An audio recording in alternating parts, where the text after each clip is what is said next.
Hello and welcome to day 3 of the best of Bellingham and Whatcom County, as I see it. Today I am standing in the historic Fairhaven district of Bellingham, and I am directly across the street from what is now called the Sycamore Square building. Back in the day, over 120 years ago, it was built as the Mason Block building. So with 120 years of history, especially with all the history and epic stories from Fairhaven, it was hard to dial it down to just a few. But I picked the top 3 because, well, today is day 3 of the best of Bellingham. So story number 1 comes to us from 1895. We had this little author come to town. Supposedly he was kind of popular, by the name of, Samuel Clemens. Yes, of Huck Finn fame. Mark Twain came to town, and he actually stayed where I'm standing right now. Was the old Fairhaven Hotel, considered at the time one of the most exquisite, nicest hotels in all of the United States.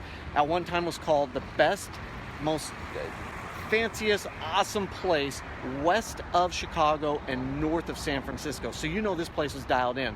And Mark Twain came into town and did a lecture right here.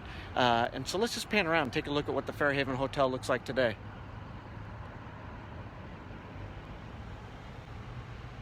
Yeah, we got some work to do, huh?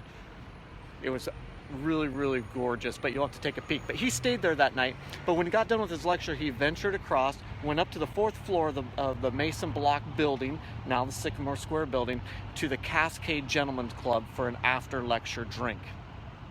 Yes, just a drink. Now, story number 2 comes to us.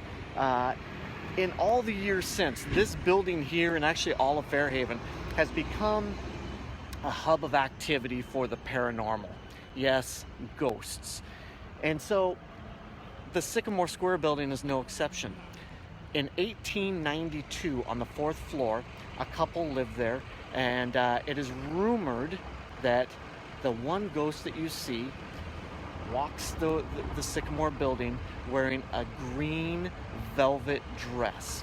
And they believe it to be that lady. Her name, Flora Blakely. Now, in 1892, she died somewhat of a mysterious death. We don't know. Now, inside this building, there's 4 stories. It's balconies on every level, and in the middle, it's empty. Okay. So, was she pushed? Did she jump? Did she trip and fall?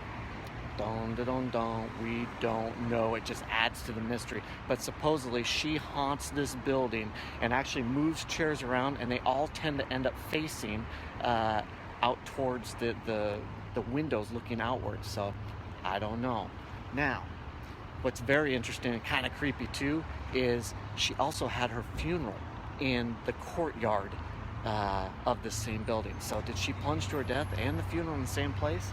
Which actually leads me to story number 3, probably the most epic, awesome one of them all. Now, this also occurred in March, but not in 1892. This was March 15th, 2013, and this young couple, really young and very handsome couple, decided to have dinner at Mambo Italiano here in the Sycamore Square building, and they had dinner there in this courtyard. Now, unbeknownst to the young lady, 40 or 50 of her friends were hidden in those balconies above, and the young, very handsome gentleman got down on a knee as her friends cheered and asked her to marry him. 2 important things from that night. 1, she said yes. The second, neither Tammy nor I knew the story about Flora Blakely.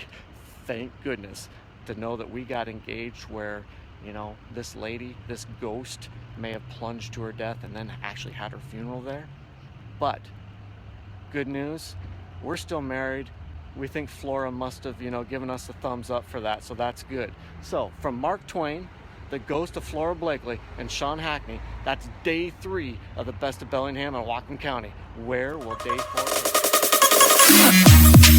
be?